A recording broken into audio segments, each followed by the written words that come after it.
Привет, друзья! Вы смотрите Pop Music, меня зовут Владимир Исаев, и сегодня у нас на обзоре комбо для акустических гитар Black Star Sonnet 60.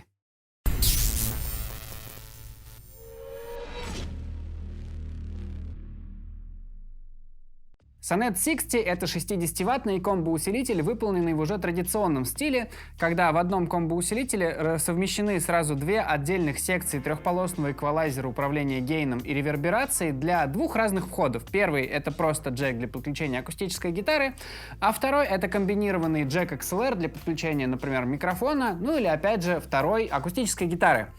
Кроме того, здесь есть управление реверберацией в виде длительности, хвоста, мастер-громкость и инструменты точной подстройки звучания гитары.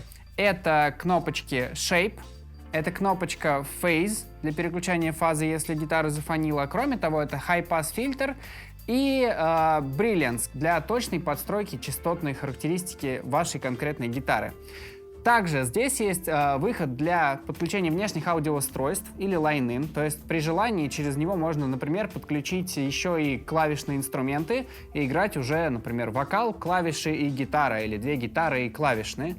И в дополнение есть Bluetooth, чтобы можно было подключить, например, свой телефон, запустить с него какую-нибудь маленькую драм-машинку и играть уже полноценно через один усилитель. Есть также линейный выход XLR, чтобы, как сейчас, например, мы на студии используем этот усилитель, я из него слышу свою гитару, а записываем звук мы напрямую из линии. Это очень удобно, например, на концертах, когда вы используете Sonnet 60 как ваш личный мониторинг на сцене, а весь звук для зрителей идет напрямую через XLR, изымая из уравнения этот неловкий момент с микрофоном, который можно подвинуть и нарушить звук. Однако мы в конце, конечно же, подзвучим этот усилитель еще и микрофонами, что, в общем, достаточно сложно. Обратите внимание, здесь есть твиттер, здесь есть отдельный динамик для средних частот. Соответственно, довольно сложно его как-то подзвучить. Он все-таки работает больше в натуральную, и его надо послушать вживую в магазине самостоятельно, но мы сделаем все возможное. Перейдем к прослушиванию, наконец-то. Итак, все управление начинается с ручки гейна. Это довольно просто. Вы подбираете уровень гейна, который подходит вашей гитаре. Моей гитаре подходит вот где-то на двоечку.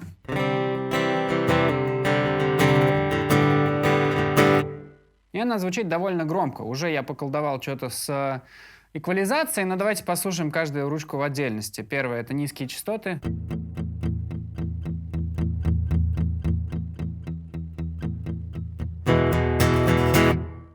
Как слышно, они такие довольно насыщенные, объемные. Средние частоты. В моем случае средние частоты как раз вырезают вот эту вот коробочность у гитары. Ну и высокие.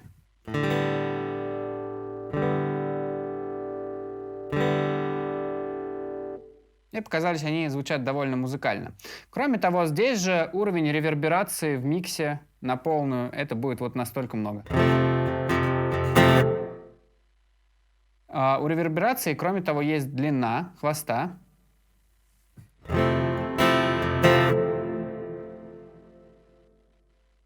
И тип реверберации вы можете выбирать между плейтом и холлом.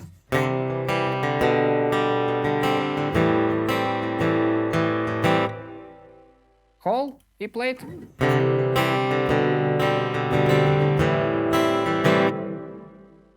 Мне почему-то нравится больше в данном случае плейт, на нем и остановлюсь. Сделаю единственную длину хвоста поменьше. Кроме того, на звук очень сильно влияет кнопочка Shape.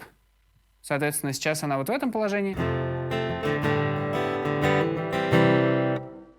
И мы можем переключить и выбрать другой тип звучания.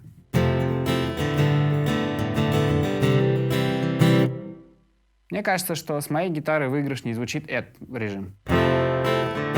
Ну а вы подбирайте под свою гитару, как вам нравится. Кроме того, есть две ручки Brilliance и High Pass фильтр. High Pass очень действенный, потому что, например, с моим звукоснимателем K&K на гитаре без High Pass фильтра играть просто невозможно, потому что низкие частоты перекрывают вообще все.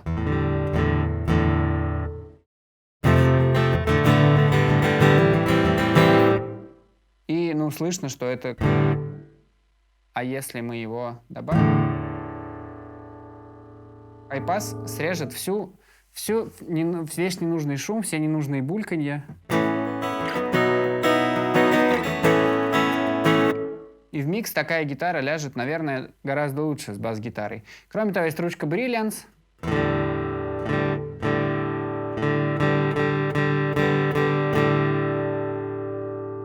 Мне кажется, что она как-то регулирует то, как конкретно звучат высокие частоты.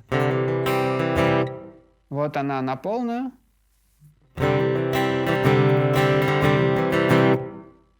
Вот она полностью убрана.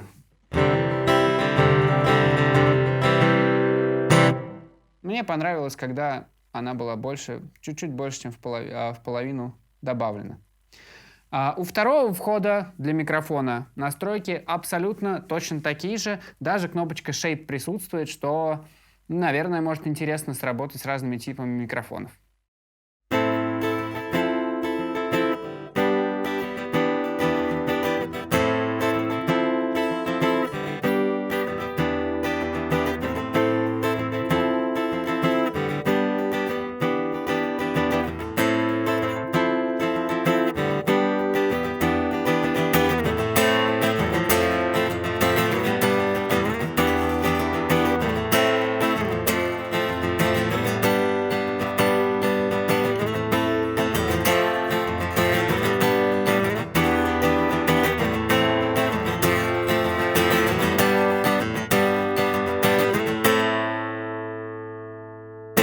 Включили старый добрый SE V7, и теперь у нас работает через комбик вокальный микрофон. Соответственно, кнопочка Shape, наверное, самое интересное дает изменения. Вот она в одном положении, и вот она в другом положении. Кажется, что чуть-чуть тембр меняется, где-то по низким, средним частотам изменяется голос. Кроме того, естественно, можно навалить низких, можно навалить высоких. Это уже сами разберетесь. И, конечно же, можно великолепную атмосферу подъезда создать с помощью длины и хвоста реверберации. Будет просто невероятно. Как вы видите, перед нашим комбо-усилителем стоит конденсаторный микрофон, которым мы постарались максимально честно подзвучить наш усилитель. Однако хочется сказать, что он не очень-то предназначен для подзвучки микрофоном. Лучше забирать звук с него напрямую XLR. Ну и что ж, давайте послушаем.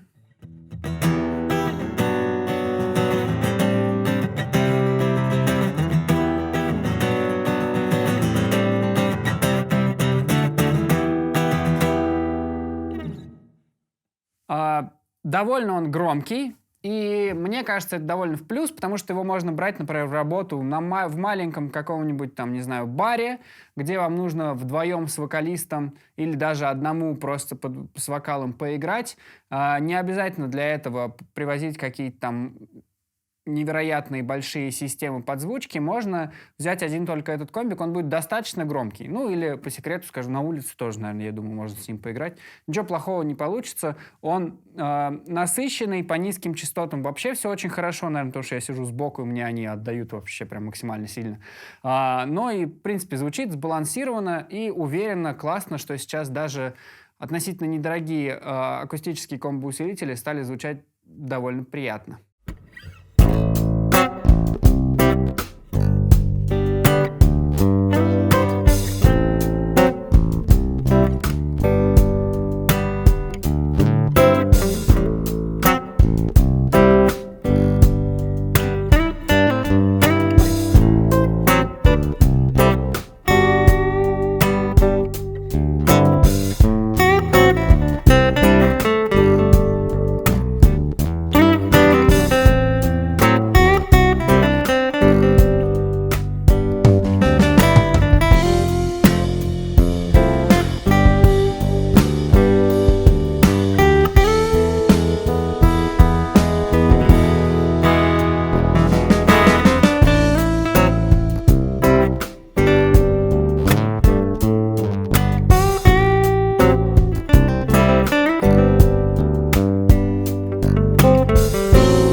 А понравился ли вам этот комбо-усилитель? Напишите нам об этом внизу в комментариях под этим видео, а по пути подпишитесь на наш канал, нажмите колокольчик, поставьте лайк, да и вы и сами все знаете. До новых встреч!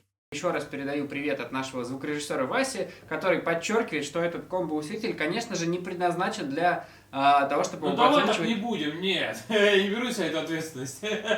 Да, просто... Да. Не надо... Бля, ты меня даже испугал, я как-то, ты так агрессивно сказал. Вообще, да, прям. Ты что-то кофе перепил.